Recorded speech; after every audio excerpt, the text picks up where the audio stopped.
Fearing the Black Body, The Racial Origins of Fat Phobia by Sabrina Strings. Chapter 3. The Rise of the Big Black Woman. Francois Bernier was the salt of the earth. His parents were tillers of the soil in a small farming town in northwestern France. From these humble origins, he would go on to make a significant contribution to Western intellectual history. He would be the first person in the world to create a system of human classification based on race. The field of what is today known as race science took off during the long 18th century, a period that encompasses the High Enlightenment and the peak of the transatlantic slave trade. France and England were cultural and colonial powerhouses during the era. Learned men from these two nations generated a significant portion of the racial scientific theories.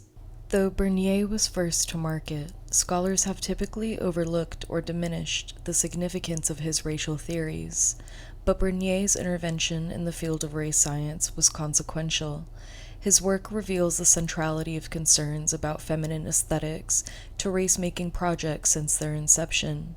That is, integral to Bernier's and many subsequent racial classification systems was the attempt to pin down fundamental physical differences between Europeans and non-Europeans, with an intense focus on the women in various categories. These differences were to serve as proof of European superiority. In this way, whereas women's physicality had been largely outside the social distinctions that were made by Europeans and Africans in the Renaissance, by the 18th century it was treated as foundational to them. The racialized female body became legible, a form of text from which racial superiority and inferiority were read. Bernier was born in 1625 in a small town in Anjou, France. Upon the death of his parents, he came under the guardianship of his uncle, a priest.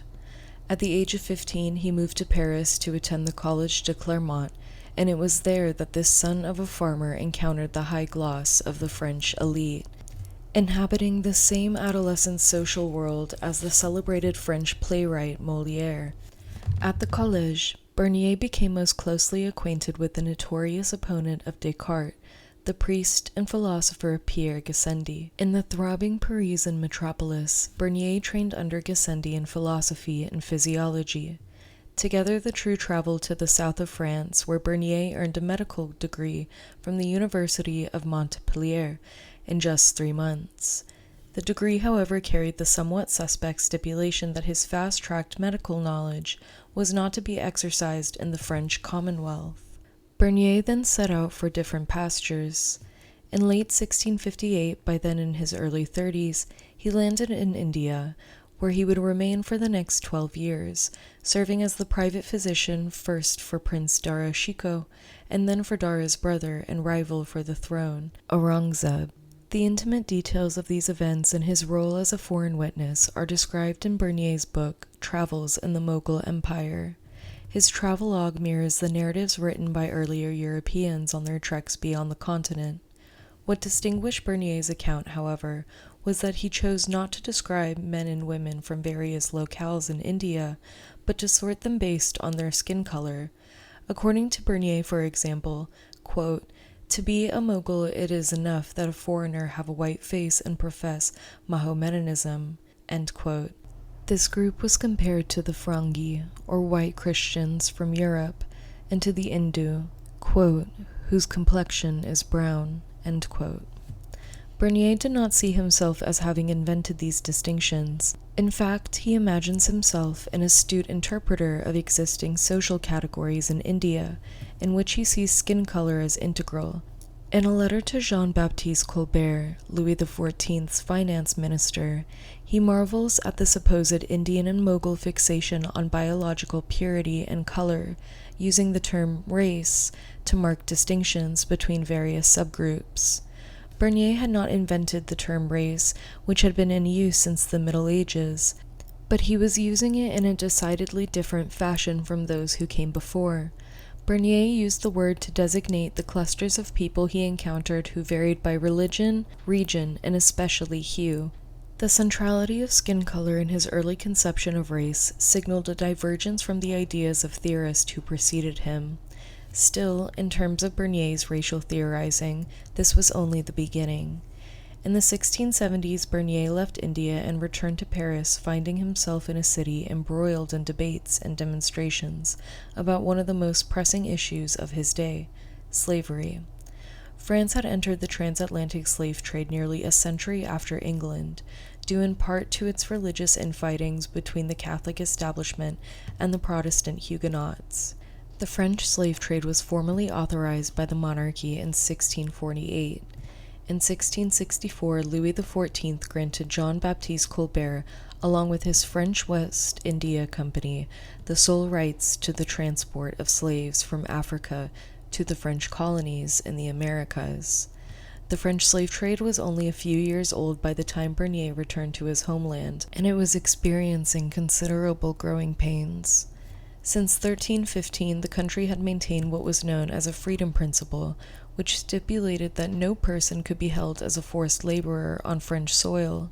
This decree, however, said nothing about the practice of slavery in the French colonies, which the monarchy willingly allowed. The king thus found himself in the dubious position of denouncing slavery in the kingdom while issuing royal decrees sanctioning its practice in his colonies. The Janus-faced nature of these policies proved untenable.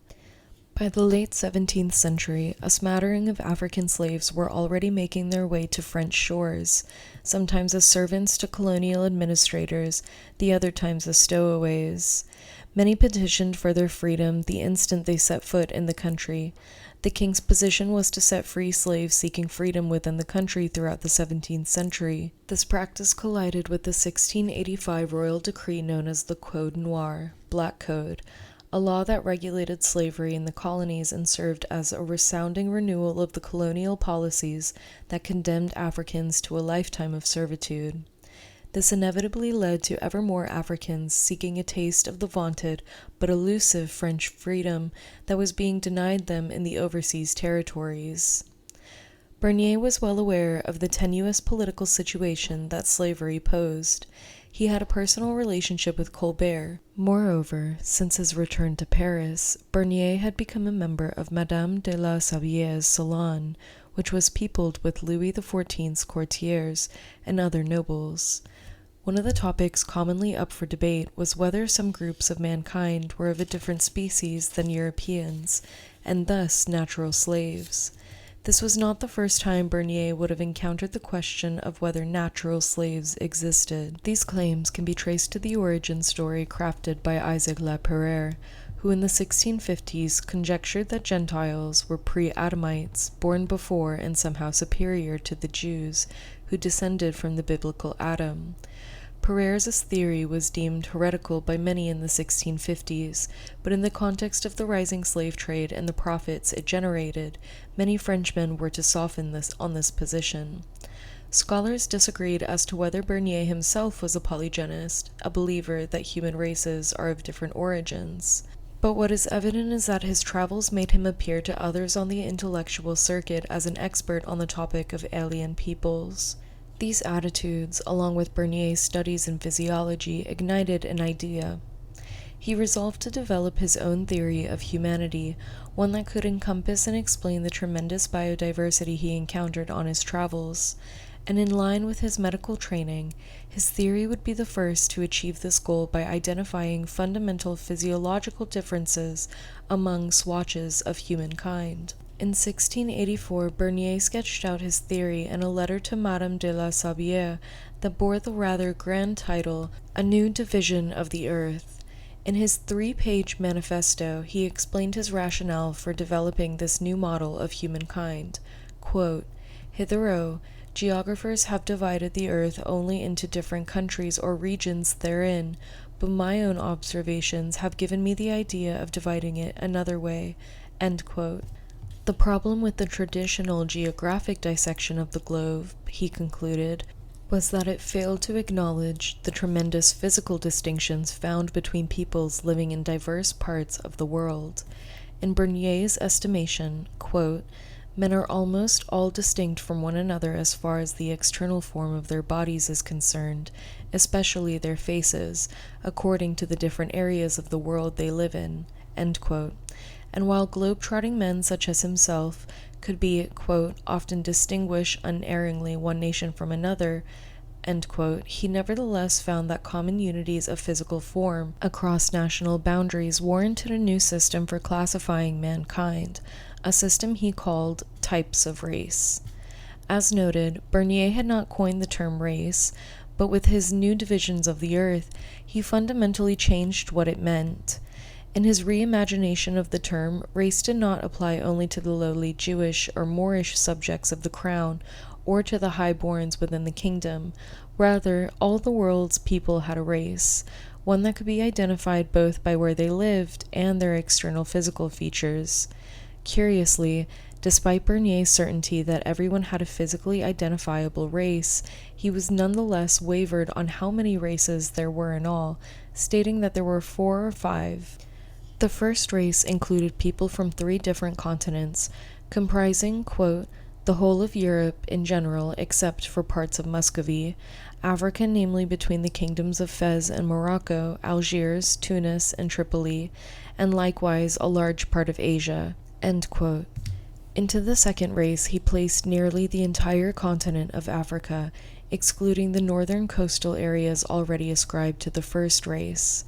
The third race, covering the nations of China, Japan, and much of East Asia, also included, quote, Uzbekistan, a small part of Muscovy, the Little Tartars, and the Turkomans, end quote. In the fourth race, standing conspicuously alone, were the Lapps, or the indigenous people of Scandinavia. The almost fifth race would have been reserved for the indigenous people of the Americas, but upon further consideration he placed them into the first type. Skin color was the major consideration used to sort people into racial groups. In Bernier's group, the first race had white or sun-tinged olive skin. By contrast, black Africans, the so-called second race, had black skin that was the result of their sperm and blood. This simple one-liner, stated almost if in passing, was of critical importance. Madame de la Sabière, hostess of his salon, had been an active participant in debates about the role of men's semen and women's eggs in the physical features of their offspring. She therefore would likely have been invested in questions about the role of sperm in physical appearance. More to the point, the statement revealed Bernier's position on the biological basis of the physical distinctions among the so-called races. While it is unclear whether he was a proponent of the polygenetic argument, he nevertheless believed that white people were innately and physiologically distinct from black people. This fundamental biological divergence was, he suggested, the basis of the observed external physical differences. In his modest treatise, Bernier did not come out in favor of African chattel slavery, yet, in the context of debates about the appropriateness of enslaving black persons, his assertion that white skin placed one in a biologically distinct first race, while black skin placed a person in a second race, carried the connotation of a social ladder of humanity, with whites justifiably at the top. These ideas were to be read and expanded upon by subsequent scientists and philosophers, several of whom were deeply invested in maintaining or extending the slave trade. If Bernier created racial categories for the express purpose of segregating groups of humanity based on their physical appearance, an important part of his project was to detail the particular aesthetic charms, or lack thereof, of the women of each race. Previous scholars have dismissed this aspect of Bernier's text as some form of bizarre fluff, evidence of his prurient fascination with women's looks, but Bernier was building on a practice of learned men waxing intellectual about women's beauty that had existed since the Renaissance. Moreover, the section on female charms takes up nearly half of Bernier's brief manifesto. Under the circumstances, Bernier's estimation of women was not off-color, nor was it novel. It simply used a new language, that of race, to make judgments about feminine loveliness. Bernier entered the discussion about race-specific female attractiveness with a note about the so-called Hottentot. Hottentot was a derogatory name created by Dutch settlers. In theory, it applied to the Khoikhoi living in the area encompassing the Cape of Good Hope and extending to Cape Town in South Africa. In practice, however, it was often applied to all Khoisan, meaning both the Khoikhoi and the Bushmen of South Africa. Quote, Blacks of the Cape of Good Hope, Bernier wrote, seem to constitute a different type from those of the rest of Africa. They are usually smaller, thinner, with uglier faces." End quote. His estimation of the Hottentot is noticeably similar to the common view of Africans in England and Holland during the period as little, low, and foul. Bernier was in fact attuned to existing stereotypes of the Hottentot, which he exposes by stating, quote, "Some Dutchmen say they speak turkey cock." End quote. What distinguished Bernier from the Dutch and English, however, was his assessment from the small, thin, and unappealing Hottentot were an aberration among blacks, a different type, albeit relegated to the same race. The Hottentot, in his view, may have been short, meager, and unattractive, but this said nothing about the appearance of blacks generally, and especially black women. On the contrary, Bernier wrote he had encountered black women who were among the most beautiful in the world. Quote, "What I have observed as regards the beauty of women is no less differentiated. Certainly there are lovely ones, ugly ones, to be found everywhere. I have seen some real beauties in Egypt, which put me in mind of the fair and famed Cleopatra. Among the blacks of Africa I have also seen some very beautiful women, who did not have thick lips and snub noses. I have encountered 7 or 8 in various places who were of such astonishing beauty that they put the shade of the Venus of Palazzo Farnese in Rome, with aquiline nose, small mouth, coral lips, ivory teeth, large bright eyes, gentle features, and a bosom, and everything else of utter perfection.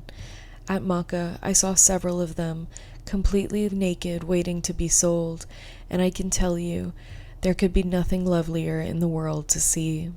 End quote. Bernier affirms racial differences in beauty by claiming that, like physical features in general, quote, "the beauty of women is no less differentiated." End quote. Nevertheless, he certifies black women's attractiveness by using the existing standard for white women: aquiline nose, small mouth, coral lips, ivory teeth, large bright eyes, gentle features. In this way, the black women who are good-looking could lay claim to that title only because of their similarity to the neoclassical idea of Venus. Indeed, these women appear to be beating the Venus at her own game. Although Bernier was influenced by the trail of black denigration left by the Dutch and the English, he did not let their perspective of black women contradict what he had seen with his own eyes. His discussion of the attractiveness of some black women was only the starting point of this extended treatment of racially specific enticements. Bernier also included sections on the women he encountered in India, Turkey, and Persia. His work reveals the centrality of concerns about aesthetics, especially women's appearance, in the articulation of racial theories. That is, to the extent that sperm and blood determined race and appearance, beautiful women could serve as proof of a certain type of inherent racial superiority or inferiority. The long-term impact of Bernier's theories has been debated, but as a progenitor of racial theories, Bernier was often cited by subsequent race theorists. Later race theorists would routinely use race as a justification for the colonial condition and as a way to determine the attractiveness of women around the world. In the mid-18th and early 19th centuries, in the context of the Enlightenment and the peak of the slave trade, the science of race-making took flight. Then, as at its inception, philosophers underscored the purported racial distinctions in facial features, body type, and attractiveness between black women and white women. Bernier's notion of race had touched a nerve. His letter to Madame de la Sablière was eventually published in the esteemed Journal des Savants for the broader scientific community to mull over. Still, the evidence of its impact was not to be witnessed for another 60 years. As it turned out, many French scientists and philosophers at the time of his writing were preoccupied with either towing the intellectual line or fleeing the country in the face of renewed religious persecution. A variety of freedoms were restricted by Louis XIV in the 1680s.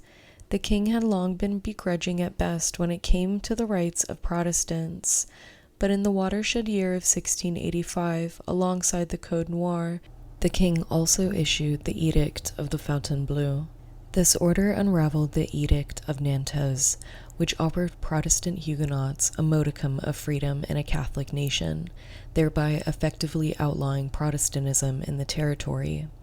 At the outset, rather than fight another bloody religious war, many Protestants chose to flee, repairing to various parts of England, the Dutch Republic, and Prussia. But by the turn of the 18th century, many of the remaining Protestants, calling themselves the Camisards, took up arms in a new war. The reinvigorated religious battle competed with a war of Spanish succession for the king's attention and the crown's resources until Louis XIV's death in 1715. The king's death had a ripple effect, triggering several important developments that would allow the national intelligentsia to return to honing their ideas of race. For one, Louis XIV's policies had prevented widespread slavery in the French territories. His passing gave functionaries an opportunity to push for new legislation enabling slave owners to safely travel to their homeland with their human assets in tow, without fear of those assets being liberated on arrival.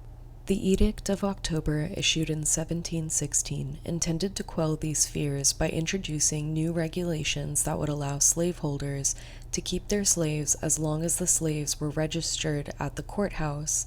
Unregistered slaves could be set free. Louis XV himself issued the next key piece of legislation, the Declaration of 1738, stipulating that unregistered slaves, rather than be freed, would be seized and sent back to the colonies, where they would presumably find themselves slaves to a new master. Importantly, these codes were meant to be specifically applied to French slur, or African slaves. This meant that persons coming before the court demanding their freedom could be set free if they could successfully prove that they were not African. Such proof was generally found in their physical traits, those having been elaborated by Bernier and a host of non-French European authors since the 15th century.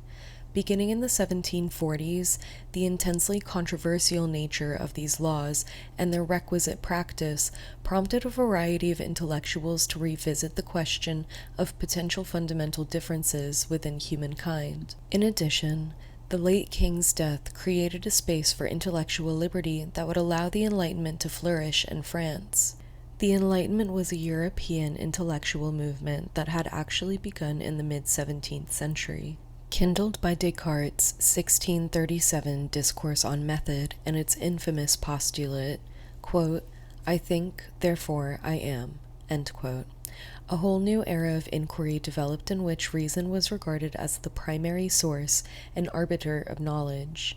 These new adventures in what was called rationalism had been taking place largely outside the French Commonwealth, in England, Scotland, and the Dutch Republic, since in Descartes' home country, his ideas had been deemed heretical by the monarchy.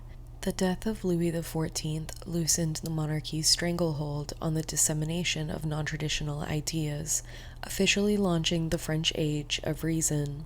It was within this cultural and political environment that many of the most renowned thinkers of the French Enlightenment felt compelled to return their attention to the judicially applied fundamental differences that exist within humanity. And quite promptly, Enlightenment luminaries like Georges Louis Leclerc picked up where Bernier had left off. Georges Louis Leclerc was a prodigal son. His father was the Lord of Buffon, a small township in eastern France. Born into a family of landed wealth, the teenage Georges Louis bounced around colleges at his leisure before arriving in Angers in 1728. Shortly thereafter, his middling academic achievements were brought to an abrupt halt when, having been challenged to and subsequently losing a duel, he was forced to flee the city. Leclerc landed first in Nantes. From there he set off for Italy and England with his comrade, a comparably well-off young English duke.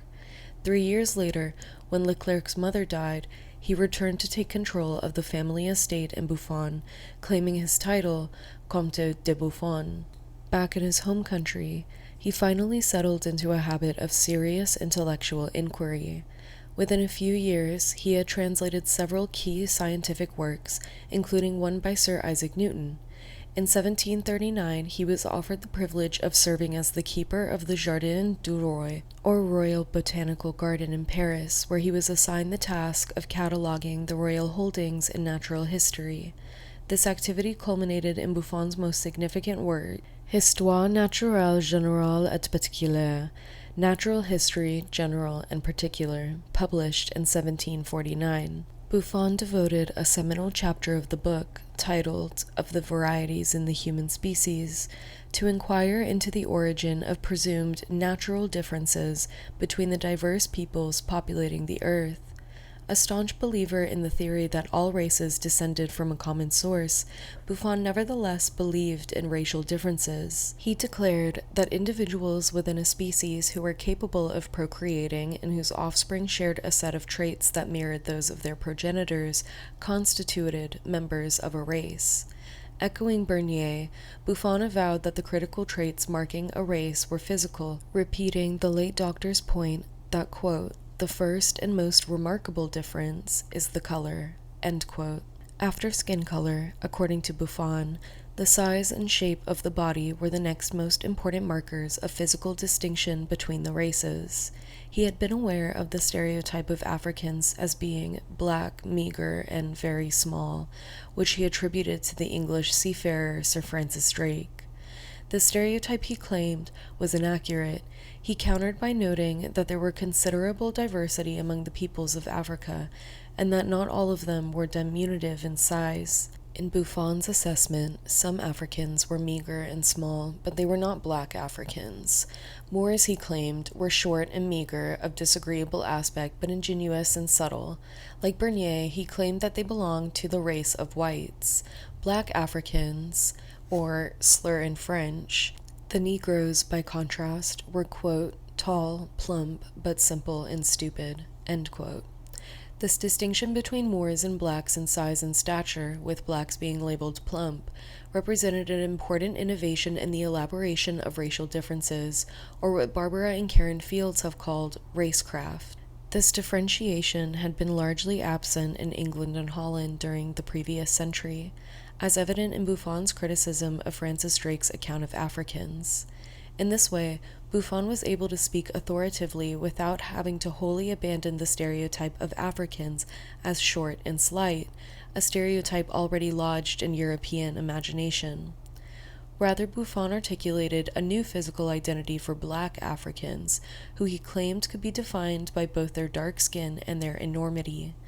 According to Buffon, the plumpness of black Africans was evidence of their ease of circumstance and their idleness. The land, quote, inhabited by the Negroes, he claimed, was rich, abounding in pasturage and millet, and in trees always green, end quote. For this reason, black Africans were able to stay well nourished with little or no effort, which made them well fed but also simple and stupid. Buffon's linking of corpulence to laziness and slow-wittedness was in harmony with the ideas of the thin, fine, serious intellectuals of England of a century earlier, as well it should have been. Upon departing for England, Buffon found himself well received by the English intelligentsia. While there, he was elected a member of the Royal Society, one of Europe's first national scientific societies, whose founders included none other than the wayfish Cambridge Platonist, Robert Boyle. Buffon never met Boyle, who died before he was born, but Buffon would have been privy to the writings of Boyle and the Royal Society's other founders, as well as those subsequent members represented in the Society's official journal, Philosophical Transactions. The journal was crammed with essays by scientists and physicians, several of whom shared Boyle's perspective that overindulgence and corpulence were signs of mental torpor. One entry, written in 1733 by a Dr. Alexander Stewart, is typical. Stewart was responding to a question about the cause of sleepiness after a meal.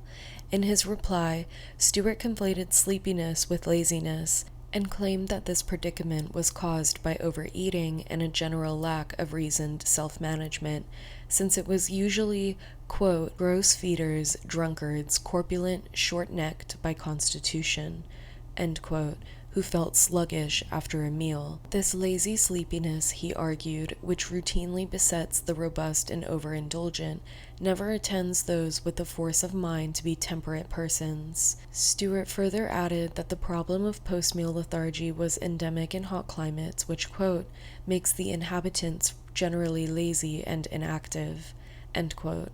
Clearly, ideas linking insipidance, greediness, and corpulence had long been in circulation in the Royal Society. Beginning in the 18th century, these three traits were also being linked to hot climates. In this way, Buffon's theories connecting stupidity, plumpness, or bulk, and blackness were by no means fringe. His natural history was intended to be the synthesis of decades' work of great tomes and minor works that were part of the royal collection in France, as he still had an appointment in the Jardin du Roi. His connection with the Royal Society meant that his interpretation of the texts would likely reflect the Society's influence as well.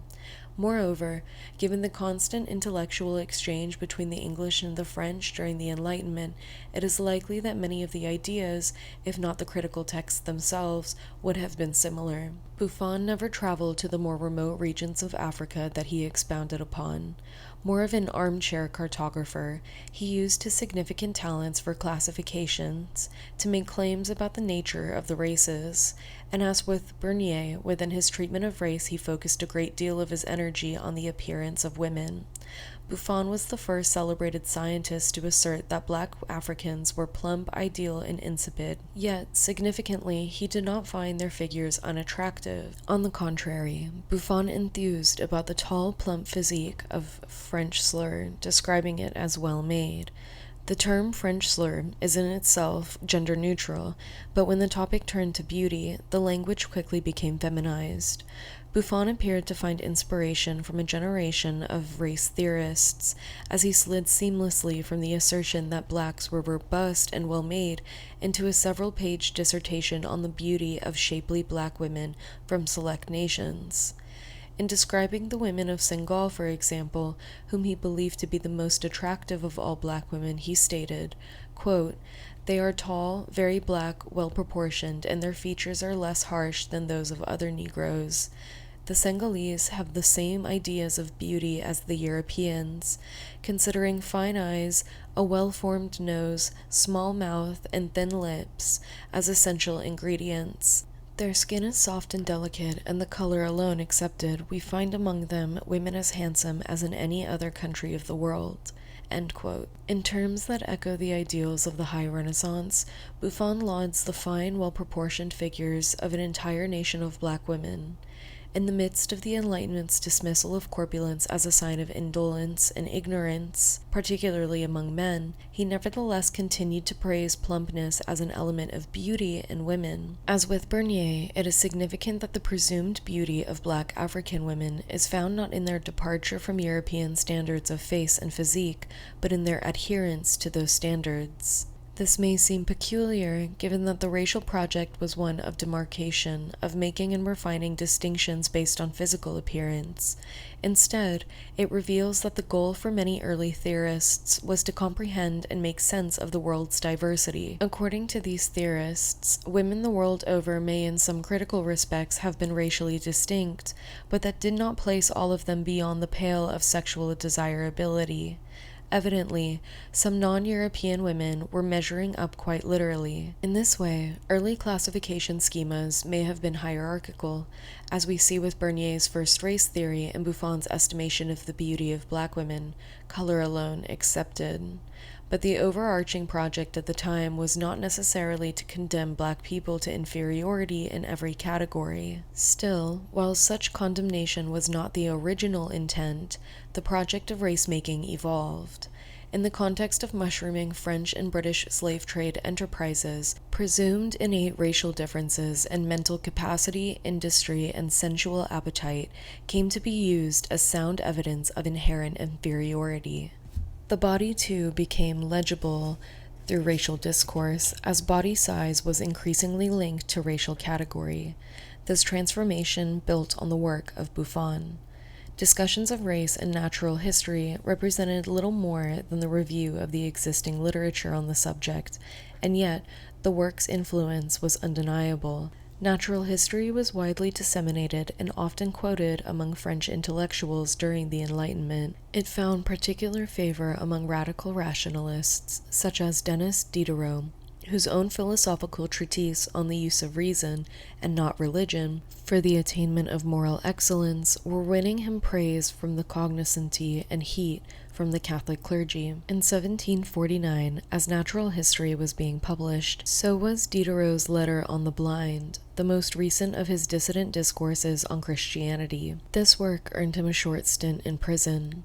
When he was released, he lowered the volume of his atheistic rhetoric. He turned his attention instead to the development of a compendium that would rock the authority of the Church in a more covert fashion, revealing the vast universe of knowledge being generated by rational scientific inquiry. Diderot set to work on what would be his most celebrated and influential publication, the Encyclopédie ou Dictionnaire raison des sciences, des arts et des métiers, or the Encyclopedia or a systematic dictionary of the sciences, arts, and crafts. In the first draft, he set himself the painstaking task of merging the most significant scientific and philosophical interventions of the time, which included skimpy characterizations of Africa, Africans, and race. Explorations of the latter term were hand-picked from his close friend Buffon's Natural History, from which he reportedly reproduced ideas as he saw fit.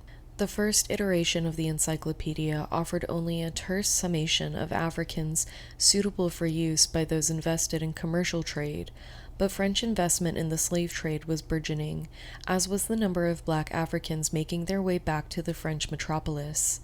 The growing presence of blacks in the territories, along with the political dialogue swirling around them, may have encouraged Diderot to expand on the topic of blacks in subsequent editions of the encyclopedia. To do this, he tapped his friend and fellow philosopher Jean-Baptiste Pierre Le Romain.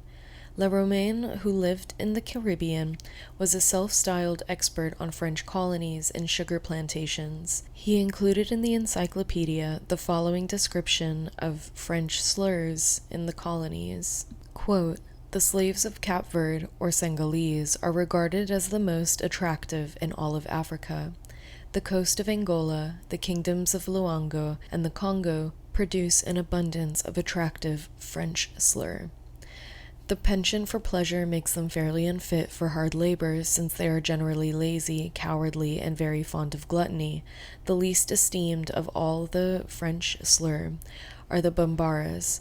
Their uncleanliness, as well as the large scars they give themselves across their cheeks from the nose to the ears, makes them hideous. They are lazy, drunken, gluttonous, and apt to steal." End quote. Le Romain's judgment of the Senegalese as the most attractive of the black Africans seems to have been lifted directly from Buffon's text. Given not only the eminence of natural history, but also Diderot's personal ties to Buffon, this was probably no coincidence. But Le Romain dramatically shifted the tenor of his assessment from that of Buffon. In a neat few paragraphs, he pulled together several defamatory generalizations about the blacks of Africa, that they were lazy and thieving, with a penchant for pleasure and a fondness of gluttony. Le Romain's use of the word gluttony had not been lifted from Buffon. In Buffon's opinion, the bulky frames of blacks were due to the ready availability of food combined with their lack of mental capacity needed to devote themselves to activities other than eating. Le Romain's use of the term gluttony implied something else, a willful greediness that, ironically given Diderot's atheism, evoked the 7 deadly sins. The encyclopedia seems to have been one of the earliest prominent publications to make the claim that blacks were fond of gluttony.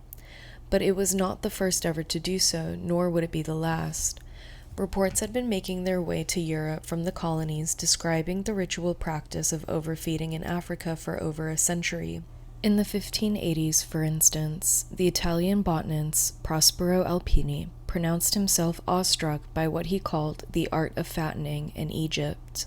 The women there, he claimed, ingested drugs and a cornucopia of food laden with animal fat in order to make themselves as rotund as possible. Alpini found this gluttonous indulgence a deeply disturbing vice of the flesh, a sterling example of the immortality of the Egyptians. Quote, "Can one desire anything more shameful than an obesity acquired through the infamous vice of the flesh and of unchecked sensuality? This vice is so widespread down there that one sees most women flop down on the ground like fat sows." End quote.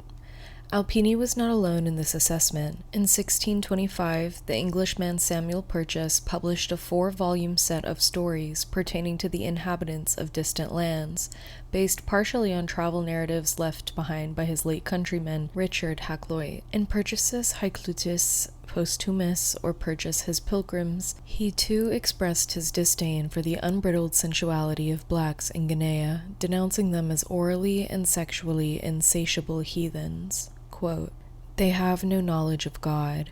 They are very greedy eaters, and no less drinkers, and very lecherous and thievish, and much addicted to uncleanliness. One man hath as many wives as he is able to keep and maintain." End quote. Accounts of black Africans eating to excess were clearly not unknown before the 18th century. But whereas earlier accounts fell into the category of outlandish tales of sensational cultural practices, by mid-century such narratives were becoming a type of gospel. Diderot's encyclopedia played a no small part in this shift. The text was widely read and disseminated among intellectuals and those with commercial ties in Africa right up until the French Revolution. The encyclopedia served as an important text in the new science of race. It lent credibility to the idea that it was not idle eating, as per Buffon, but the vice of gluttony that was inherent to the black African sumptuous way of life. Given that such indulgence was intrinsic to the black way, it was not discouraged among the dark-skinned people, but according to scientists and philosophers in the new field of race science, positively encouraged. If French intellectuals such as Buffon and Diderot detailed in their massive and influential oeuvres of the so-called nature of the races, and within this the black African proclivity for overfeeding and fleshiness, British writers were too growing ever more scornful of the purported African gourmand. The agreement among French and British authors on the question of excessive appetites among blacks is evident in the writings of the colonial transplant Edward Long. In 1774, Long wrote the influential History of Jamaica, in which he cast a wide net around the, quote, "Negro race," end quote, suggesting that blacks in Americas were no different from their brethren in Africa. In a text rife with contradictions, Long suggested that those persons from Negro land in general, quote, "have no moral sensations, no taste but for women, gourmandizing and drinking to excess, but wish to be idle," end quote. If the statements labeling blacks as idle gourmands appear Buffonian, this is not a coincidence. Edward Long idolized Buffon, peppering his books with citations from the French thinker. It is not surprising, therefore, that Long, like Buffon, claims that many blacks were, quote, "large, fat, and well-proportioned," end quote, and not a few of the women were particularly well-shaped and worthy of praise. This was owing not just to the gourmandizing predilection of blacks, but also the hot climates that contributed to their corpulent and muscular bodies. The major difference between Long and Buffon was that Long was a polygenist. He was convinced that the idle variance of blacks, as well as their size and stature, proved that they were of a wholly different origin. In a mishmash of evidence used to reveal the absurdity of claims of human unity, Long cites not only Buffon, but also a Shakespearean sonnet. Quote, "In the catalogue they go for men, as hounds and greyhounds, mongrels, spaniels, all by the name of dogs, that writes them all alike, and so of men," end quote. Says that faithful observer of nature, our immortal Shakespeare, and with him so far agrees the truly learned and sagacious naturalist Mons. Buffon, who investigates the marks of variation among mankind in the following manner, quote, "Men differ from white to black, from compound to simple, by the height of stature, size, and other bodily characteristics, and from the genius to the dolt," End quote. Buffon and Shakespeare may seem like strange bedfellows, but Long's text shows how French and British literati could be randomly cited in service of claims about fundamental black-white distinctions. It is not surprising that the French and the British were at the helm of the 18th century racial scientific discourse, marking black people as gluttonous. The growing codification of black people as greedy eaters developed against the backdrop of the accelerating slave trade among these two colonial powers of the 18th century. This, together with the exigencies of reasoned self-management in the context of the High Enlightenment, transformed the act of eating from personal to political. Indulging in food, once deemed by philosophers to be a lowbrow predilection of slow-witted persons, became evidence of actual low breeding, bespoke an inborn race-specific propensity for laziness and ease, an unbridled desire to meet the demands of the flesh at the expense of cultivating higher pursuits. Such behavior was deemed unwholly characteristic of the rational thinkers sitting atop the new racial hierarchy. And yet, up to this point, the large and robust feminine forms that such eating presumably engendered were still prized. The tail end of the 18th century would mark the dawn of a new era.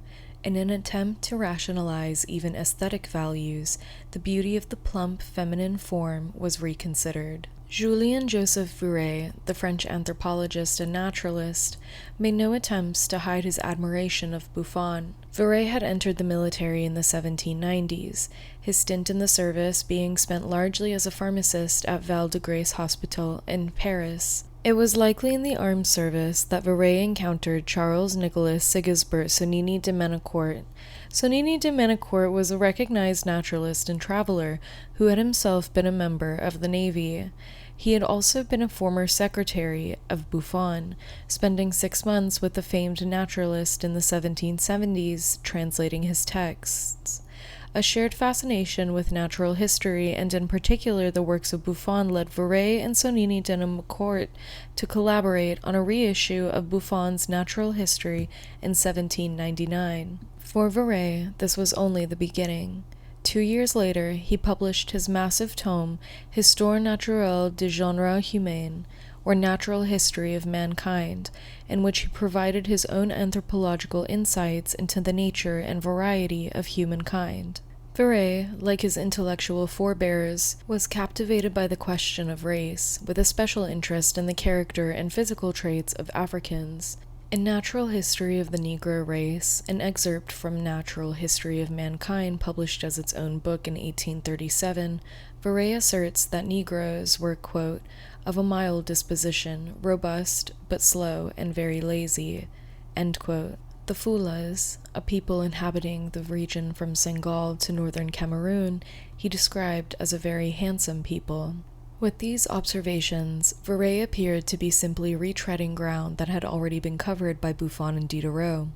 Yet despite his admiration of Buffon, who had been a proponent of the environmental theory of racial difference, Vouet had also been inspired by the creeping re-biologization of race that was taking place in his homeland. In the mid-18th century in France, novel biological theories of racial difference, which were distinct from the early sperm and blood theories of Bernier, were gaining traction alongside the environmental theory of Buffon.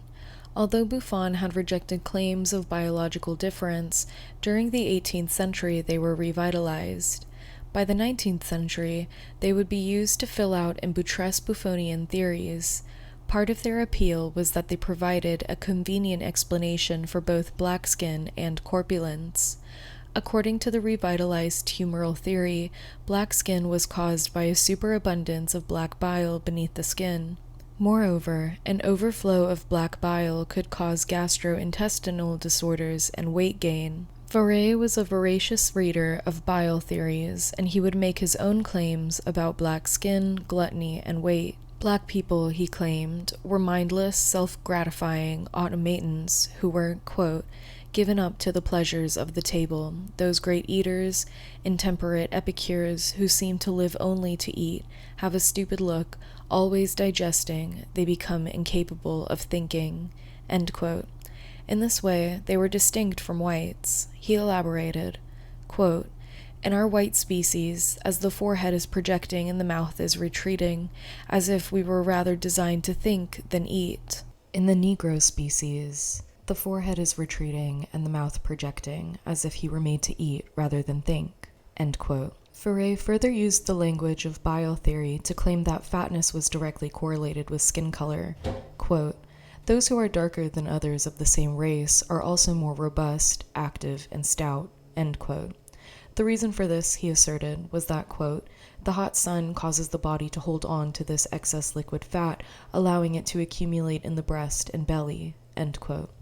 In this way, those who live with greater exposure to the sun are thus more likely to be darker skinned, and are also going to experience an unsightly excess of liquid fat accruing on the body. This was Fourier's general view of the relationship between skin color and superfluous fat when he inexplicitly chose the tawny-hued so-called Hottentot people as his example of dark-skin greed and corpulence. His reason for doing so remains elusive, but since Fourier was yet another desk-bound French scholar, it is likely that he chose the Hottentot based largely on the proliferation of texts that had been written about them since the 16th century. It is also likely that his potential role in the dissection of one famous Hottentot played a part. Fourier treated the Hottentot as exemplary and also yet representative of, quote, "negresses," end quote. In Natural History of Mankind, Fourier notes that while Hottentot men have robust but firm constitution, the women, particularly as they age, develop big bottoms and bellies that push out. In addition to living in a climate that causes the body to retain excess liquid fat, the women, he claims, are often sedentary or pregnant. This leads to superabundant fatty liquid to collect in their abdomen and long pendulous breasts, and to wrap around their hips and buttocks. The derrieres of Hottentot women, he added, resembled those of four-legged creatures, at times growing so large that they could be supported with a small cart, like a domesticated animal. It is questionable whether Fourier ever encountered any of the living, breathing negresses of which he speaks so authoritatively. Like Buffon, Fourier seems to have gleaned his intimate knowledge of African people by reading the second-hand accounts of diverse European travelers, and many Europeans had written about the so-called Hottentot. Hottentot was a name given to the Khoikhoi by Dutch colonists after the Dutch East India Company, VOC, settled the Cape of Good Hope in the 17th century. Since that time, reports had made their way back to various European city centers, depicting the unique physiology of their women. One of the earliest such reports came from Wilhelm ten Rijn, a medical doctor with the VOC. In 1686, the doctor wrote of the elongated labia of the women, which was thought to resemble fingers that were protruding from their private parts, which he believed to be unique to the Hottentot. Reports of the peculiarity of the Hottentots were reproduced by travelers and self-styled anthropologists for the next century. A notable text by Dr. Anders Sparrman, a Swedish physician and naturalist and a student of Buffon's rival, Carolus Linnaeus, saw several reprints in both British and American magazines. In it, Sparrman expressed his consternation about the representation of Hottentot women, proclaiming that the world had been misled into believing that they were, quote, "monsters by nature," end quote. According to Sparrman, since the only difference between the Hottentot women and other women in the world over, regardless of color, was their elongated clitoris and nymphae, they were not monstrous. To him, this physiological anomaly was simply proof of their, quote, "slothfulness and warmth of the climate," end quote. In describing the Hottentot as naturally slender, Sparrman offered a starkly different perspective from that of Fourier. In fact, it mirrored the general description offered by Bernier some 100 years earlier. One reason for their different perspectives could be the fact that Sparrman, unlike Fourier, actually traveled to the Cape and encountered real women there. There is another reason why their views may have been so disparate. With the arrival of the British came the proliferation of a new discourse about the Hottentot being overindulgent. In 1777, for instance, a British woman named Jemima Kindersley published letters from her travels around the Cape Good of Hope, one of which included this observation about the Hottentot, quote, "Drunkenness and gluttony are the vices to which they are most addicted, having no moderation in either eating or drinking, but whenever it is in their power, indulge themselves in either to the greatest excess," end quote. Tales of the gluttonous Hottentot were uncommon among the Dutch or even in the British narratives of the 16th century. but in the context of the Enlightenment, the British preoccupation with the ills of excess feeding were folded into the racial discourse. This helped make overindulgence evidence of not only slow wit, but also barbarism. Yet, the increasingly widespread depiction of the Hottentot as gluttonous among British authors during the Enlightenment, like the depiction of black Africans generally, did not instantly change their representation from that of a slender to a fat people. In 1773, the London-born writer John Hawkesworth was credited with writing the first British portrayal of the Hottentot. Based on the travelogue of Captain James Cook, he said of them, quote, "These are in general of a slim make, and rather lean than plump." End quote. In the 1790s, two events collided to slowly shift the view of the Hottentot from thin to fat. First was the growing conflation of Hottentot with Negro. This was shown in the work of the Swiss founder of physiognomy and Protestant pastor Johann Caspar Lavater. Lavater's work, in which he uses the terms as if interchangeably, was widely read and praised in Britain. After the 1795 British conquest of Cape Town, British reports of the Hottentot's size and shape described them as remarkably similar to the Negroes that had been written about by English and French authors in the mid-18th century. An account of travels into the interior of southern Africa, an 1804 book by an Englishman named John Barrow, details the Dutch Boers' mistreatment of the Hottentot and explores how the inhumane conditions of the old colonizers had made them greedy and fat. Quote, "Unwilling to work and unable to think, with a mind disengaged from every sort of care and reflection, indulging to excess in the gratification of every sensual appetite, the African peasant grows to an unwieldy size." End quote. But perhaps the most important factor in the reinvention of the Hottentot from slender to stout was the encounter with and subsequent exhibition by the English of a presumed archetype of the Hottentot female beauty. Her presence as a symbol of black femininity helped transform the image of the Hottentot from thin to fat. It also helped make fatness an intrinsically black and implicitly off-putting form of feminine embodiment in the European scientific and popular imagination. The woman went by the name of Sarchi, Sarah Bartman. The year of her birth is a point of contention, with most accounts citing 1789, but at least one suggesting that she was born in the 1770s. Sarah was raised on the farm of a colonist named David Fourie, a descendant of French Huguenots whose family had fled persecution under Louis XIV and settled in Cape Town in the 1680s. Fourie himself was a ruthless murderer who settled the area where Bartman's family had lived and took possession of land, cattle, and people by fiat. After his death, the Bartman clan was broken up and sold to various slavers. Sarah and her parents were sold to a man named Cornelius Muller. Around 1803, a year after a bloody Khoikhoi rebellion, many British left parts of the Cape, fleeing with the remainder of their wealth and resources. The economy at the Cape collapsed. Hendrik, a so-named free black man who had purchased Sarah after her parents died, found himself deeply in debt. He liquidated his once 400-strong holding of slaves, keeping himself only 2, one of whom was Sarah. To pay down his mountain of debt, Hendrik decided to display Sarah to British soldiers. These soldiers came with the latest infantry in 1806. Their heads were aswirl with tales of the insatiable and carnal nature of black women at the Cape, stories that had been making their way to England for decades. So it was that Sarah began her career as an exhibition for European titillation around 1806 while still in Cape Town. Her first shows took place at the local naval hospital, where a large contingent of military men found themselves immediately upon their arrival.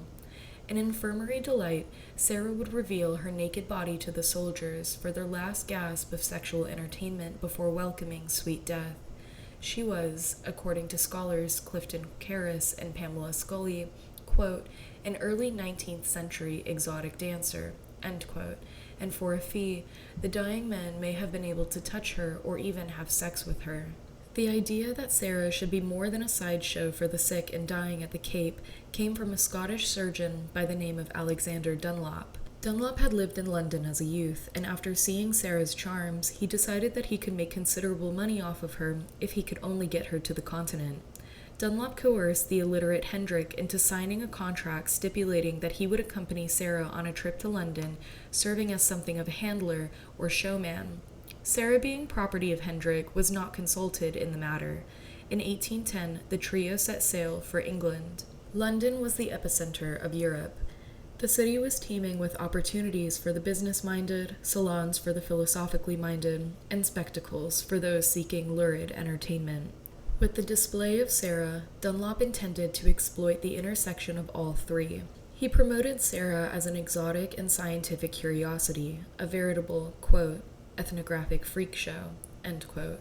In his earliest posters for her show, she was billed as the, quote, most correct and perfect specimen of that race of people, end quote, meaning the so-called Hottentot.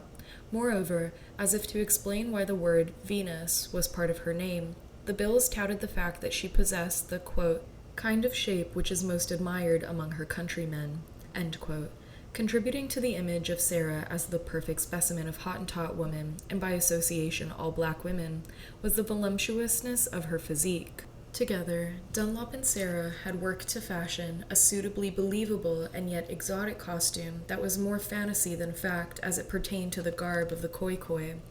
Nevertheless, some iterations of her vestments were found to be disappointingly tame, and thus inauthentic to London viewers anticipating something out of the African wild. Curious Londoners, however, were drawn to the exhibit by tales of her largesse and especially the size and shape of her buttocks. There had been a precedent in London for viewing persons deemed grotesquely oversized. In 1803, Daniel Lambert, said to have weighed over 700 pounds, had exhibited himself as the, quote, fattest man alive, end quote, drawing enormous crowds. But the fascination with Sarah's size was different. She was simultaneously grotesque and exotic, a sexual specimen with a peculiar racial identity. For these reasons, exhibit-goers came both to gawk at her proportions, especially her posteriors, and to experience the sensory pleasure of touching her, which they could do for an additional fee. Although bustles exaggerating the derriere were fashionable in England at the time, there was something about the amplitude of flesh that it was claimed was amassed in her bottom and over her whole body which made her a spectacle. Her figure was deemed, quote, very different from the feminine standards of London, end quote, and its ladies, quote, long, slender lines, end quote. The exhibit was a smash hit in London for nearly a year until controversy surrounding Sarah's slave status derailed Dunlop's dreams of riches that were quite literally built on Sarah's backside. In 1811, the group took its act on the road, entering exhibits and fairs in other parts of England. They punctuated their travels with returned engagements in Piccadilly, but the novelty of her act having worn off, Sarah was often received with disdain or indifference when she was received at all. 2 years after her arrival in England, reviewers of her by then well-known show continued to marvel at the proportions of Sarah, the conspicuously plump Hottentot Venus. At the Bartholomew Fair in London in 1812, a new rendition of an old ballad was issued in her honor. Quote, "Here, here, the only booth in the fair, the greatest curiosity in all the known world, the wonderful and surprising Hottentot Venus is here, who measures 3 yards and 3/4 round." End quote. Sarah was the first khoikhoi to complete a successful run through England. The infamy of her physique would only increase in the coming years when she made her way to Paris. It was there she would encounter Georges Cuvier, the man responsible for turning Sarah into an internationally recognized totem of racial and sexual savagery. Her excess fat was used as one sign of her primitivity. Before Sarah ever made it to Paris, she lost Hendrik. He had vanished a year into their stay in Europe. The following year, in 1812, Dunlop died, leaving Sarah with not a single soul she knew from the Cape. Perhaps this is why she was willing to travel to France with Henry Taylor in the summer of 1814. It was only a few months after the defeat of Napoleon and the signing of the Treaty of Paris, and the British were excited about the possibility of resuming travels and touristry in the famed city. Sarah's status as slave or free was not questioned in France, largely because conditions had changed significantly since the Edict of 1716, and the Declaration of 1738. In 1777, Louis XV supplied his last significant piece of legislation in an effort to resolve the matter. The Declaration, known formally as the Police des Noirs, banned the entry of all, quote, blacks, mulattoes, and other people of color, end quote. The prohibition on people with any black ancestry in the metropolis circumvented the question of slavery on French soil by granting only white persons rights as legal residents. This, of course, had disastrous implications for free black persons already living in France, and while the law was met with immediate resistance, it was nevertheless registered by the Parliament of Paris, something neither of the earlier edicts could claim. In any case, the law resolved very little. Slave owners continued to petition for the right to keep their slaves, which on occasion they were granted. Slaves themselves continued to petition the Admiralty Court of France for their freedom, which they were granted on occasion. This haphazard system remained in place until 1790, 1 year after the Revolution, when a November decree abolished this court. Evidently, the French Revolution had not abolished slavery. France provisionally ended slavery in 1794, 5 years after its fabled revolution had declared liberty and equality for all. The 5-year waiting period for black freedom was in part bought with the profits from overseas sugar and coffee plantations. By 1780, 40% of the Western world's sugar and coffee were being produced in French colonies. France's economic dependence on slavery meant that the question of liberty for blacks had been temporarily postponed, and it was further delayed by Napoleon in 1802 when he reinstated slavery. So when Sarah arrived in France after the passage of the Police des Noirs and during a revived moment of slavery, few questioned whether she was or should have been the human property of Henry Taylor. Not only were few questions asked about their relationship, their arrival was chronicled in the Journal Général de France. The Hottentot Venus was by then a known quantity in Europe's bustling city centers. It was perhaps owing to Sarah's fame as an ideal specimen of her race that Taylor was emboldened to send a letter to Georges Cuvier, the head of the Museum of Natural History, as well as something of a natural treasure, inviting him to come to a show. Cuvier was not a native Frenchman. Born in the German duchy of Württemberg to a strict Lutheran father, Cuvier had attended the illustrious Carolinian Academy in Stuttgart. Upon graduation in 1788, he secured a position as a tutor for a noble family in Normandy. In his free time, he performed independent zoological studies, the notes which he sent to a professor and zoologist, Etienne Geoffroy Saint Hilaire, at the Museum of Natural History in Paris. It was Saint Hilaire who invited him to the fold of the museum in 1795. There he would begin a storied career in comparative anatomy that culminated in Cuvier becoming the first person to establish species extinction as a fact. Cuvier had a known passion for comparative anatomical studies. Sarah was being promoted as both an erotic and scientific curiosity. Nevertheless, he initially rebuffed Taylor's invitation, but sometime later he laid eyes on Sarah for the first time. She was on display at a ball organized by Countess du Barrière. For the occasion, she was wearing only feathers, giving her the appearance of an exotic bird.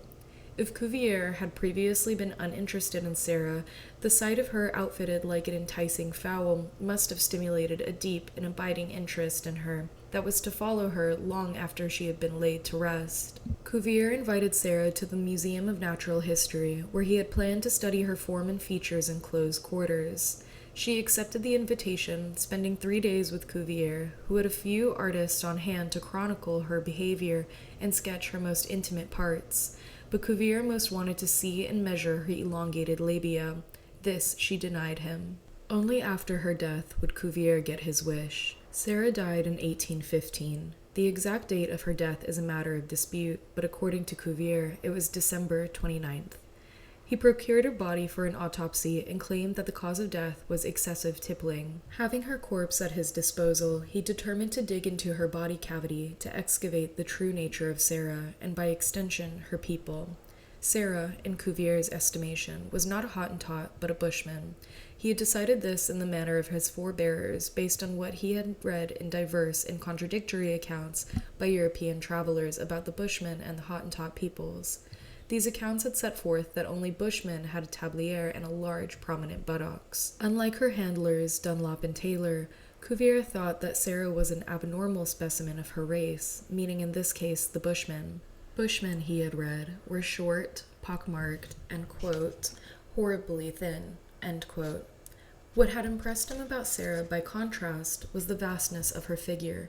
In his assessment, she was both taller and stouter than the average Bushman. In a manner that recalled Buffon from nearly a century earlier, Cuvier assumed that Sarah's height and, quote, bulk, end quote, could be attributed to the easy accessibility of food in the region where she lived, as he speculated that there must have been a, quote, abundance of food, end quote, at the Cape. But unlike Buffon, Cuvier found rotundity to be defective as opposed to alluring. Quote, her shape, he wrote of Sarah, is all the more shocking because of the enormity of her hips, end quote, each measuring larger than 18 inches, end quote, and by the projection of her buttocks, which was larger than half a foot, end quote. Her hips and bottoms were, he had judged, her principal deformities, because while her knees were also so fat and a little knocked in, her stomach and back he found, quote, graceful, end quote. Her arms were thin, and her stomach didn't, quote, protrude excessively, end quote. A statement that reveals his unease at the very prospect that it might. Cuvier was, indeed, generally disgusted by Sarah's amplitude. This might have reflected some of the self-loathing on his part. As Elizabeth Colbert explains in The Sixth Extinction, An Unnatural History, quote, during the French Revolution, Cuvier was thin. In the years he lived on the museum grounds, he grew stouter and stouter until towards the end of his life he became enormously fat, end quote. Arguably, Cuvier saw in Sarah what he despised in himself, or perhaps he was reflecting the heightened feeling in France and England that fatness was uncharacteristic of whites, and thus unbecoming in general. While these are things we can't know for certain, it does seem that he was in some small way comforted by the knowledge that the pockets of excess fat on bushwomen's bodies were already known among other scholars, and therefore he had not been alone in bearing witness to them. The lesser-known explorers and writers, Louvaillant, Perron, and Janssens, had been among those who had previously described the, quote, fat mass resting underneath the skin, end quote, of Hazenana people, in which Cuvier lumped the Bushmen, and more dubiously still, Sarah.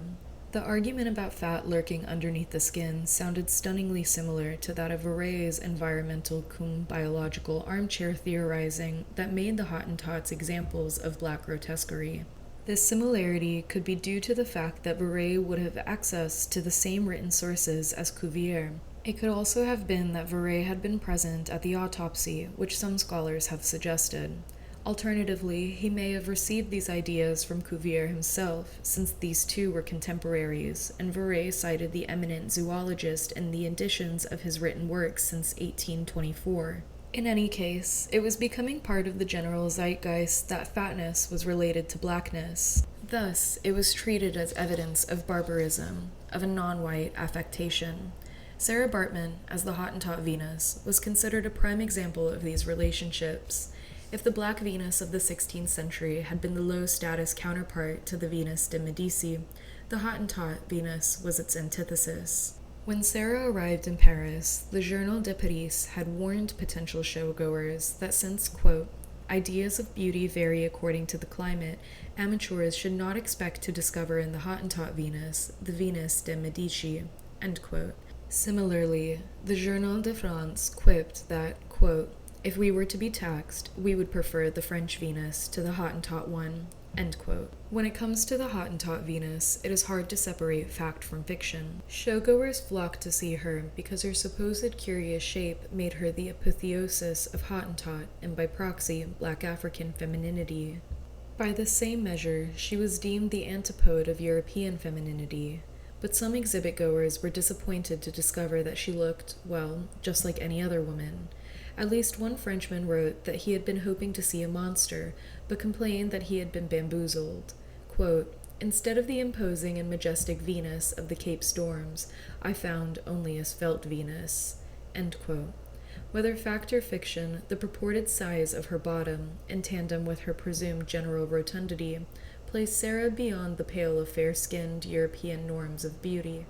Racial theories had linked fatness to blackness in the European imagination, and they had also linked thinness to whiteness.